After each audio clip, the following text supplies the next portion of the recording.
Assalamualaikum warahmatullahi wabarakatuh. Perkenalkan, nama saya Hanifah Nada Fadlani dengan NIM 2511111222019. Di sini saya akan menjelaskan mengenai sistem uropoietika. Jadi, pada sistem uropoietika atau yang juga disebut dengan sistem urinaria, tubuh kita memiliki suatu mekanisme luar biasa yang berfungsi untuk menjaga keseimbangan internal. Sistem ini bertanggung jawab dalam menyaring darah, membentuk urin, serta membuang zat-zat sisa metabolisme yang sudah tidak diperlukan lagi oleh tubuh. Nah, organ-organ pada sistem ini terdiri dari ginjal atau ren, ureter, vesika urinaria atau kandung kemih, serta uretra atau saluran keluarnya urin. Sistem ini tidak hanya membuang zat sisa, tetapi juga mengatur komposisi cairan tubuh, kadar ion, tekanan darah, serta stabilitas kondisi internal tubuh atau homeostasis. Dengan sistem ini, tubuh kita mampu menjaga kestabilan lingkungan internal walaupun keadaan eksternal sering berubah. Jadi yang pertama kita akan membahas tentang ginjal atau ren. Jadi ginjal merupakan organ utama dalam sistem uropoietika. Bentuknya menyerupai kacang besar dan terletak di rongga retroperitoneal, tepat di kiri dan kanan tulang belakang. Struktur ginjal sangat kompleks dan terdiri dari bagian korteks renalis atau lapisan luar ginjal, medula renalis yang merupakan lapisan dalam, serta pelvis renalis sebagai area pengumpul urin sebelum dialirkan ke ureter. Nah, di dalam ginjal terdapat jutaan unit fungsional kecil yang disebut nefron. Nah, nefron inilah yang sebenarnya menjalankan tugas penyaringan darah dan produksi urin. Nah, nefron terdiri dari glomerulus yang berperan sebagai penyaring pertama darah, kapsula Bowman sebagai penada fitrah hasil saringan, tubulus contortus proximal yang menyerap kembali zat-zat penting seperti glukosa dan ion. Ada Hansa Henle yang berperan dalam reabsorpsi air dan pengaturan konsentrasi urin, hingga tubulus contortus distal dan ductus correctivus yang mengarahkan urin menuju pelvis renalis. Dengan adanya nefron, ginjal dapat menyaring sekitar 150-180 liter filtrat primer setiap hari dan kemudian menyisakan 1-2 liter urin yang dikeluarkan dari tubuh. Lalu yang ketiga ada ureter. Setelah diproses di ginjal dan ditampung di pelvis renalis, urin kemudian dialirkan menuju kandung kemih melalui ureter.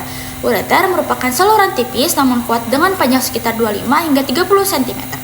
Nah, yang panjangnya itu membentang dari ginjal sampai ke vesika urinaria. Aliran urin di ureter tidak bergantung pada gravitasi, melainkan digerakkan oleh kontraksi ritmis otot yang kita sebut dengan peristaltik. Seperti gerakan pada saluran pencernaan, peristaltik pada ureter mendorong urin secara teratur menuju kandung kemih. Berkat mekanisme ini, urin tetap dapat mengalir walaupun seseorang sedang berdiri, duduk, tidur, atau bahkan terbalik. Hal ini menunjukkan kecerdasan dasar biologis tubuh manusia dalam memastikan sistem ekstraksi bekerja optimal dalam kondisi apapun.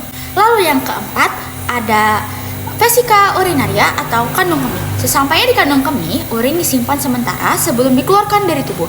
Vesika urinaria memiliki dinding otot yang disebut otot detrusor, dan dinding ini dapat meregang menampung urin hingga kapasitas maksimal sekitar 600 mm.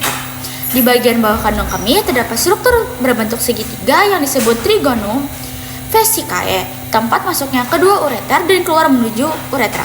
Ketika kandung kemih mulai penuh, reseptor saraf akan menghantarkan sinyal ke otak, memberi sensasi ingin berkemih.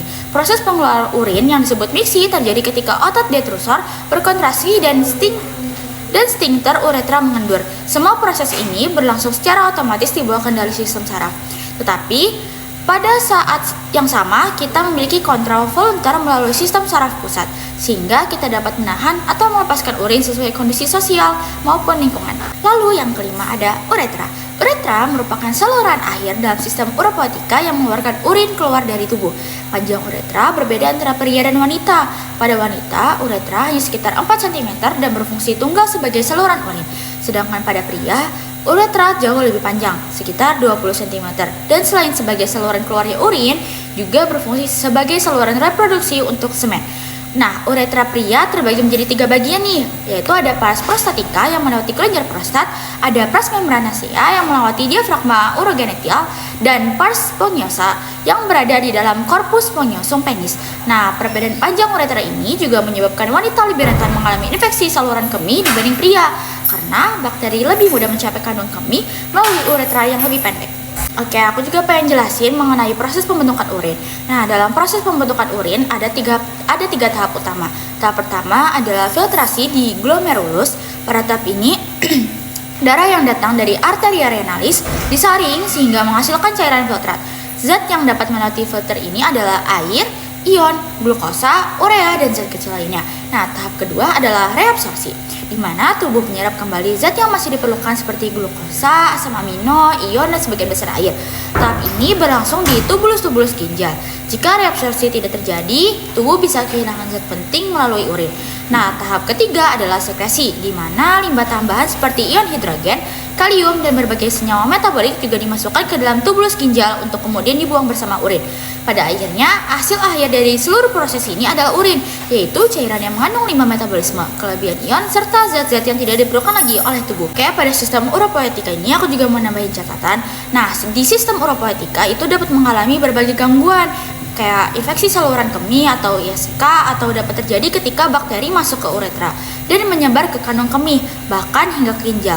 Selain itu, batuk ginjal atau nefrolitiasis terjadi akibat penumpukan kristal mineral dalam ginjal yang dapat menyumbat aliran urin dan menimbulkan rasa sakit hebat.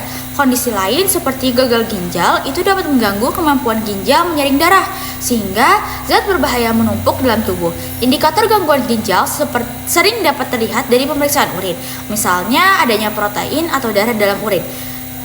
Kita juga harus menjaga kesehatan ginjal karena itu sangat penting. Kesehatan ginjal itu dapat dilakukan dengan mengkonsumsi air minum yang cukup, pola hidup sehat, dan menghindari kelebihan mineral atau obat-obatan tertentu yang dapat memberikan beban berat pada ginjal. Oke, kita masuk ke bagian penutup. Melalui sistem uropoetika, tubuh kita menjalankan proses vital dalam penyaringan darah dan pembuangan limbah. Dari ginjal yang menyaring darah melalui nefron, ureter yang mengalirkan urin, kandung kemih yang menampungnya, hingga uretra yang mengeluarkannya, semuanya bekerja dalam harmoni yang teratur. Memahami sistem ini memberi kita apresiasi lebih besar terhadap tubuh kita dan memberikan kesadaran pentingnya menjaga kesehatan ginjal melalui hidrasi, gaya hidup yang seimbang, dan kebiasaan tubuh yang hebat, yang sehat. Sekian video penjelasan dari saya. Mohon maaf apabila ada kesalahan. Wassalamualaikum warahmatullahi wabarakatuh. Ada sinyal pipis dari kandung kemih. Woi, otot sphincter uretra, hadir tak? Lu tahan gerbang uretra biar kandung kemih gak bisa buang air kencing. Waduh, gak tega gua tak. Ini si bos lagi di jalan. Kalau gak lu tahan bisa ngompol di celana si bos. Oh gitu, siap kalau gitu tak.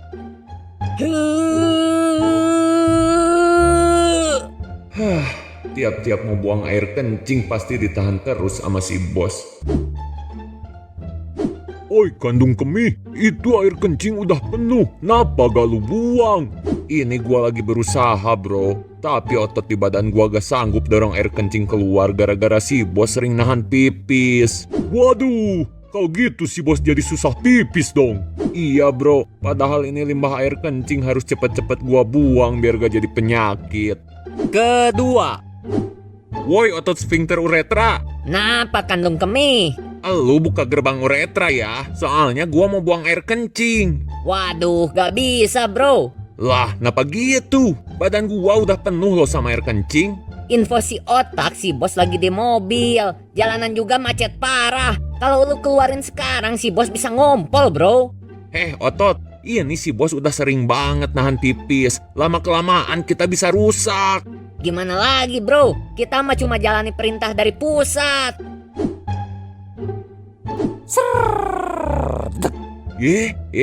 Woi otot sphincter uretra, kok lu buka gerbang uretra gak koordinasi dulu sama gua sih? Gua belum sempet kirim sinyal pengen pipis ke otak loh.